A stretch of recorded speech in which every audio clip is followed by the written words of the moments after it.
아멘. 자, 이번 한 주도 우리 믿음으로 승리했습니다. 또 고난 주간에 우리의 기도가 하나님 아버지께 상달되며 그 고난의 기쁨으로 동참함으로 부활의 영광이 함께함을 믿습니다. 자, 참된 그리스도인의 생활, 결론적으로 오늘 말씀을 드리겠습니다. 그리스도의 십자가의 죽음을 본받는 생활, 그것은 사실 곧 생명 주는 성령을 따라 사는 생활입니다. 항상 죽음 뒤에는 부활이란 축복이 함께 합니다. 그래서 우리가 기쁨으로 그리스도의 십자가의 죽음을 본받을 때 자연스럽게 부활이란 역사는 나타납니다. 우리 안에 영접된 그 생명은 죽음의 생명도 기지만 부활의 생명도 기다. 그래서 이 부활의 삶, 참된 신앙의 삶은 삼위일체 하나님의 완결이신 바로 생명 주는 보혜사 성령. 우리가 말하는 성령은 항상 그 성령입니다. 바로 생명 주는 영. 바로 보혜사 성령. 그 안에 모든 것이 포함되어 있는 복합적인 영이십니다.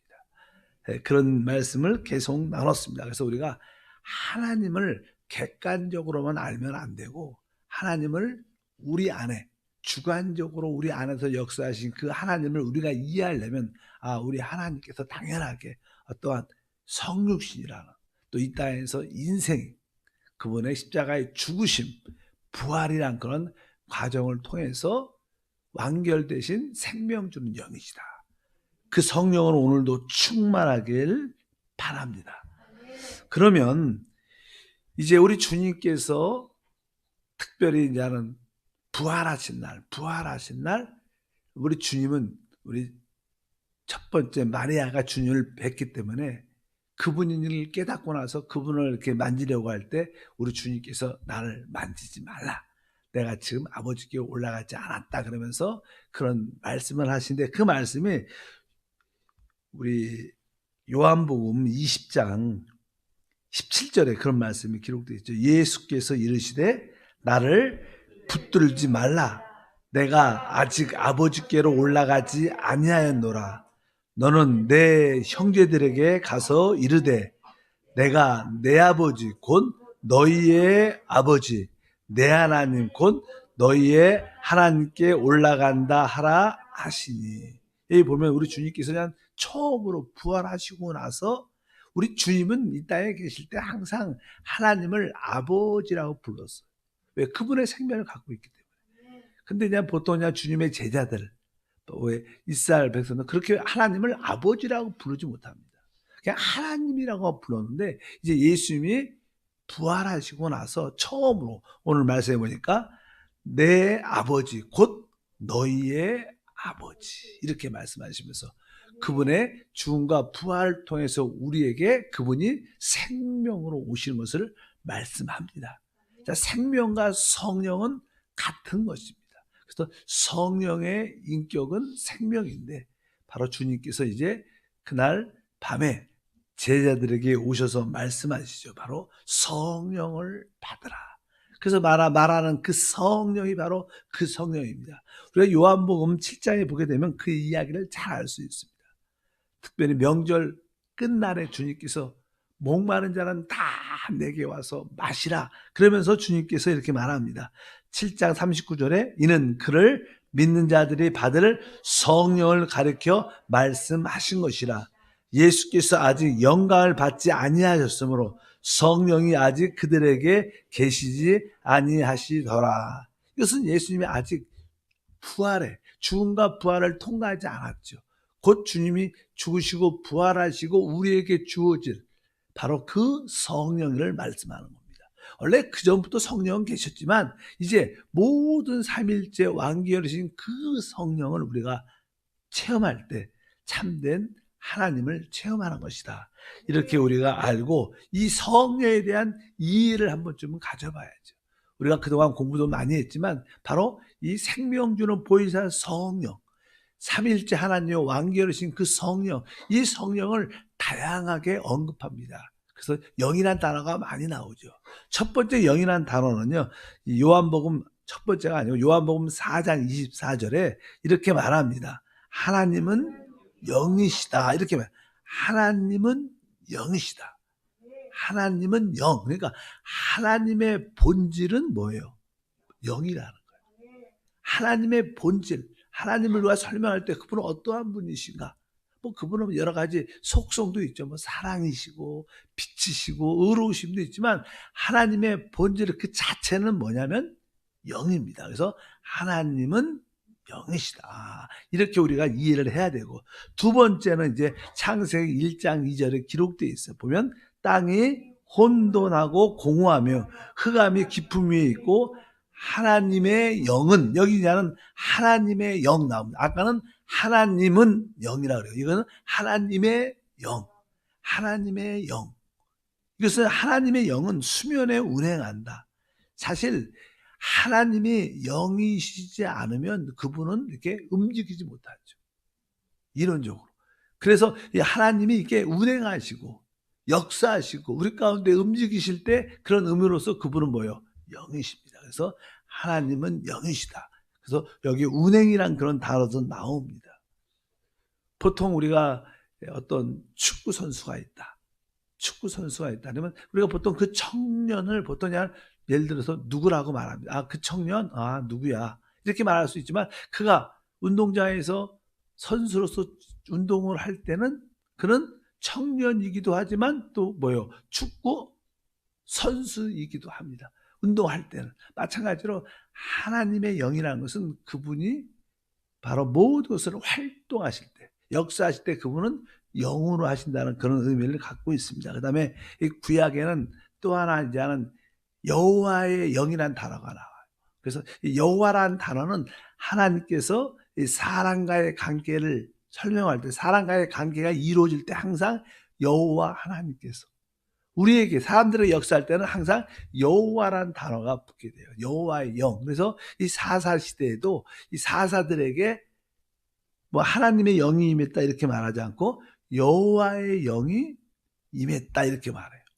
특별히 사사기에 보니까 3장 10절에 여호와의 영이 그에게 임하셨나니, 뭐 거기서 나는 온니엘이란 사사인데 바로 여호와의 영이 그에게 임했다.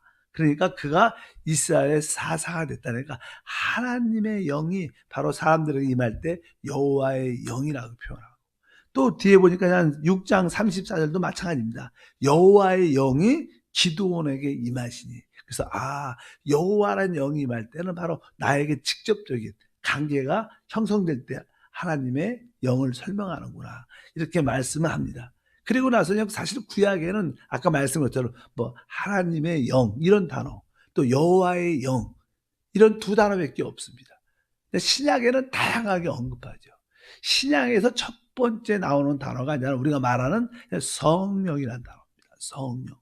그래서 예수님이 이제 잉태되실 때 바로 성령이 임하 이렇게 표현을 하죠. 우리가 누가복음 1장 35절에 보니까 천사가 대답하여 이르되 성령이 내게 임하시고, 성령이, 이 성령은요 이제 우리 하나님은 거룩하십니다. 하나님은 이게 거룩하다는 뜻은 분별된 분이라는 거예요. 이 세상은 뭐 통속적이고 일반적이지만 우리 하나님은 거룩하신 분별된 분이세요. 그러니까 이제 사람들은 일반적으로 다 이렇게 통속적이지만 이제 이 사람이 하나님을 위해서 분별되고 하나님을 위해서 거룩하게 될 때 그 사람에게는 성령이 임해야 되는 거예요. 그 성령이 오면 우리가 이제 나를 위해서, 세상을 위해서 살다가 성령이 우리 가운데 함께하면 하나님을 위해서 분별되고 거룩하게 돼요. 그럴 때 그냥 그런 성령, 하나님을 위해서 분별시키고 거룩하게 할 때 그런 성령을 바로 성령이라고 해서 말하는 거예요. 예수님이 바로 성령으로 잉태되는 것은 이제 하나님을 위한 분별된 그러한 역사를 말할 때 성령이라고 표현을 한다. 뭐 그분 자체가 하나님이시지만 거룩한 영, 분별한 영 할 때 보통 우리가 성령 자체가 거룩한 영이라는 뜻이죠. 그리고 나서 이제 그분이 이 땅에서 이제는 사역을 시작하시면서 예수의 영이라는 단어가 나와요. 예수의 영. 뭐 사도 바울이 썼지만 사도행정 16장 6절과 7절에 보니까 성령이 아시아에서 말씀을 전하지 못하게 하시거늘 그들이 부르기아와 갈라디아 땅으로 다녀가 무시아 앞에 이르러 비두니아로 가고자 애쓰되 예수의 영이 허락하지 아니하시는지라. 여기 보면 예수의 영, 예수는 이 땅에서 육신을 입고 사신 우리 주님을 말씀합니다. 특별히 이 땅에서 인생을 사시고 사역할 때.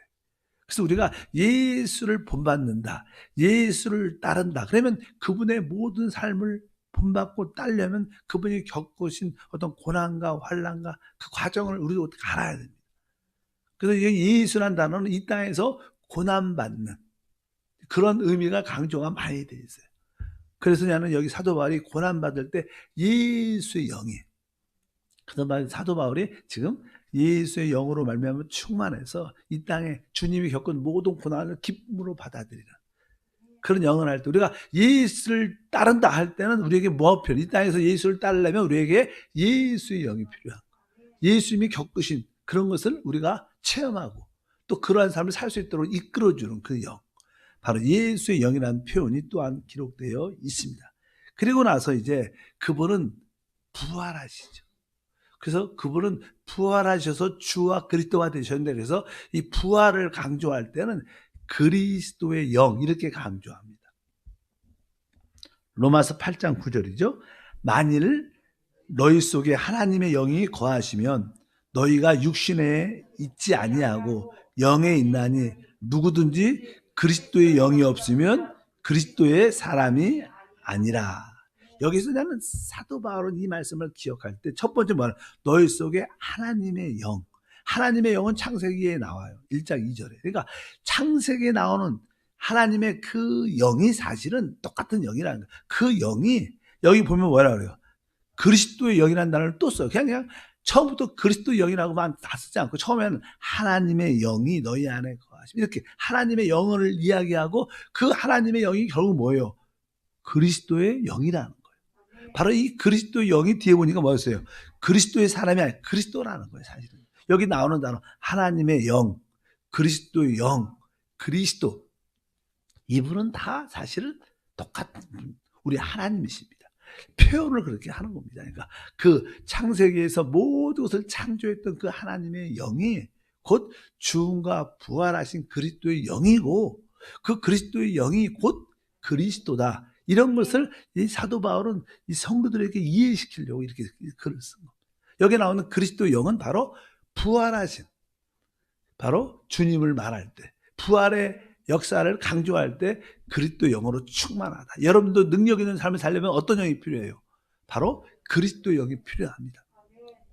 예수의 고난에 동참하려면 우리에게는 예수의 영이 필요합니다. 뭐 똑같은 영이지만 어디에 강조를 하느냐에 따라 달려있죠. 빌립보서 1장 19절 읽어보니까 이것이 너희의 간구와 예수 그리스도의 성령의 도우심으로 나를 구원에 이르게 할 줄 아는 거로. 여기는 한 세, 여기가 예수가 나오고 그리스도가 나오고 그 다음에 성령이 나오죠. 그러니까 이것은 예수님의 이렇게 성육신, 또 죽음, 부활, 이런 모든 것을 다 포함하고 있는 그것을 강조할 때, 우리 그리스도 안에 모든 것이 다 포함되어 있죠. 그럴 때 예수 그리스도의 영 이렇게 또 표현을 한다. 이렇게 그 상황에 맞게 표현을 이렇게 많이 합니다. 여러분에게 이 영이 곧 바로 생명 주는 영인 줄 믿습니다. 바로 이 영이 이제 드디어 우리 안에 들어오시죠. 안에 계신데, 우리 안에서 그분이 하시는 일 중에 하나는 우리 안에 계속 기름을 바르시고 기름을 부어주시는 일이다.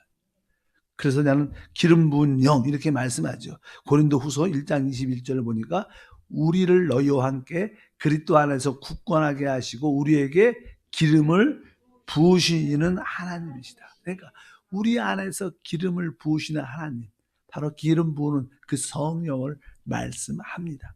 요한 1서에도 계속 기름 부음에 대해서 말하죠. 20절부터 2장에 보니까 너희는 거룩한 자에게서 기름 부음을 받고 모든 것을 아느니라. 너희는 주께 받은 바 기름 부음이 너희 안에 거하나니 아무도 너희를 가르칠 필요가 없고 오직 그의 기름 부음이 모든 것을 너희에게 가르치며 또 참되고 거짓이 없으니 너희를 가르친 그대로 주 안에 거하라. 기름 부음, 이것은 또 다른 말로 이렇게 기름 바름 이런 뜻입니다. 기름을 바르든 그것이 기름을 부어주든 같은 것인데 바로 우리 안에서 역사하시는 그 하나님은 바로 기름 부음을 통해서 우리 안에 계속 기름을 바름으로 말미암아 우리에게 내적인 느낌을 준다. 그래서 여러분들이 내적인 성령의 기름을 느낄 때는 바로 우리 안에서 활동하시는 그 하나님의 영을 체험하는 거예요. 그래서 우리가 기도할 때 찬양할 때 항상 심령 깊은 곳에 성령의 기름 부음을 사모하고 또 그런 기름 부음과 감동이 있으면 거기에 순종하고 복종해야 돼요. 그래야지 그 기름 부음의 느낌이 점점점 강화됩니다.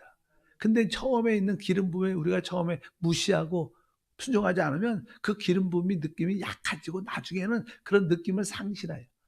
느끼지 못합니다.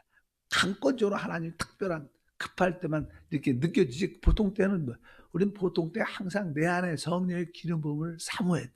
바로 우리가 말하는 그 성령은 바로 기름 부음은 영, 기름을 바르는 영이신 줄 믿습니다. 바로 그래서 이제 성경은 바로 그 영이 바로 부활하신 그 영이 주님이 그 영이시다 이렇게 말하죠. 그래서 고린도후서 3장 17절에 읽어보니까 주는 영이시니, 원래 나는 주는 영이라고 써있지만 바로 주는 바로 그 영이라는 거예요. 예수님이 죽으시고 부활하셔갖고 생명주는 영이 되셨고 바로 주는 바로 그 영, 그 생명주는 바로 그 영이라는 거예요. 그러니까 주님이 곧 뭐예요? 영이, 그 영이십니다. 그러니까 우리 그리스도가 바로 우리가 말하는 지금 말하는 바로 생명주는 영이시다. 그래서 우리가 말씀이신 그리스도, 또 하나는 그분은 바로 영이신 그리스도입니다. 여기 영이신 바로 그분이 생명이신 그리스도니까 바로 말씀이신 그리스도를 체험해야 되고 또 성령이신 영이신 그리스도를 우리가 체험해야 돼요. 바로 우리가 그분을 안팎으로 충만하게 누려야 될 줄 믿습니다. 마지막으로 계시록 22장 17절에 이렇게 말하죠. 성령과 신부가 말씀하시기를 오라 하시는 도다. 이 성경 결론은 뭡니까? 성령과 신부가 이제 하나 되는 겁니다. 왜냐하면 그분께서 우리를 그분의 피로 구속하시고 성령을 우리 안에 부어주시면 우리 안에서 계속 우리를 변화시키죠. 우리 영을 거듭나게 하고 우리의 혼은 점점점 새롭게 변화가 되고 결국 우리의 이 몸도 영광스럽게 변화가 될 거예요. 우리의 영과 혼과 우리 육신이 온전히 변화돼서 진짜 그리스도의 신부로서 우리도 어떻게 완성될 것이고 또 우리 하나님도 결국 어떻게 돼요? 바로 삼위일체 하나님이시 결국 무엇으로? 우리가 말하는 생명주는 그 성령으로 연결됐습니다. 그러니까 여기서 말하는 성령은 뭐예요? 삼위일체 하나님의 완결이죠. 그래서 원래 언어에 보면 이것도 그냥 우리는 성령은 아까 거룩하게 하는 영이라는 뜻이 많은데 여기서는 바로 그 영이라고 썼어요. 그 영. 정관사가 항상 붙었어요. 왜? 삼위일체 완결이신 바로 그 영을 말합니다. 모든 것에 완결이신 그 영. 그러니까 그 영과 신부가 드디어 어떻게 하나가 딱 돼요. 지금 하나님은 계속 뭐예요? 우리와 하나 되는 작업을 하시는 거예요. 결국 이 마지막 결론은 바로 삼위일체 하나님의 완결이신 그 성령과 우리가 하나가 신부가 교회가 하나가 돼서 이제 그 하나됨 안에서 우주를 안에서 하나님을 표현하고 나타내는 역사가 함께할 줄 믿습니다. 그래서 성경의 결론은 바로 삼위일체 하나님의 완결이신 그 성령과 또 우리가 구속되고 우리가 거룩하게 변화되고 영광스러운 영의 몸을 가진 우리가 그리스도와 영적인 짝이 돼서 영적인 우주적인 결혼이 일어나서 이 우주를 충만하게 채우는 하나님의 역사를 말씀합니다. 하나님은 그런 일을 해가시고 바로 그것을 우리가 새하늘과 새 땅 그리고 결국 우리도 다 새롭게 돼야겠죠. 새 신부가 돼서 그것을 누리는 역사가 함께할 줄 믿습니다. 그래서 성경의 모든 결론은 뭐냐? 바로 삼위일체 하나님의 왕계신 그 성령을 따라서 그럴 때 우리는 하나님을 표현할 수 있고 또 원수를 끝낼 수 있고 주님을 최고도로 누리는 그런 삶이 될 줄 믿습니다. 그래서 오늘도 우리는 우리 안에 계신 그 성령을 따라 살도록 진짜 힘들어요. 우리에게 행위가 중요하지 않죠. 믿음이 중요하지만 우리 안에 계신 내가 그 성령을 따라하겠다는 마음을 활짝 열고 뜨겁게 기도하고 기름 부음을 쫓아 행하는 역사는 우리에게 필요합니다. 거기에 대해서 우리는 적극적이에요. 우리 내 열심으로 적극적인 게 아니라 바로 우리 안에 성령의 기름 부음을 따라하겠다. 그 부분과 한정되겠다는 거기에 대해서는 적극적으로 달면 하나님의 뜻은 우리 가운데 이루어집니다. 이러한 삶을 살면요, 우리의 삶에 필요한 다른 것들은 부수적으로 우리가 재벌은 안 되겠지만 그러나 부수적으로 하나님은 우리에게 먹을 것과 입을 것과 마실 것을 채워줍니다. 그런 거에 너무 신경 안 써도요, 하나님은 공중에 있는 새도 입히시고 이 모든 땅에 있는 모든 꽃들 백합화도 입히셔요. 두려워하지 말라. 하나님 이런 우주적인 작업을 하는데 우리는 오직 그 영으로 충만. 이것이 참된 그리스도인의 생활입니다. 오늘도 여러분들이 그 성령을 사모하고 그 성령으로 충만하고 그 성령과 함께 말하고 그 성령과 모든 하나가 될 때 우리는 결국 완성된 모든 모습을 갖게 될 줄 믿습니다. 바로 우리 삼일째 하나님의 왕결은 성령이고 우리의 왕결은 신부입니다. 그 성령과 신부가 드디어 어디서 하나가 된. 성경에서는 계속 그 하나됨을 말씀하죠. 그 은혜를 누리길 축복합니다. 다른 거 좀 부족해도요, 걱정한다고 해결도 안 돼요, 사실. 지나가고 나면. 여러분들이 그러니까 자유하십시오. 하나님 앞에 다 맡기고. 삼일 하나님이 완결되신 것처럼 나도 이제 온전한 변화를 통해서 주님과 하나 되기를 원합니다. 오늘도 말씀을 사모하고 성령을 사모합니다. 모든 지체들과 하나 되기를 원합니다. 하나님 아버지 감사합니다. 참된 그리스도의 생활을 다시 한번 간단하게 알고 깨닫고 누리게 도와주셔서 삼위일체 하나님의 완결이신 그 성령을 따라 우리도 주님과 한영되게 하옵소서. 기쁨으로 드리는 예물을 축복해 주옵소서. 주 예수 이름으로 기도함나이다. 아멘.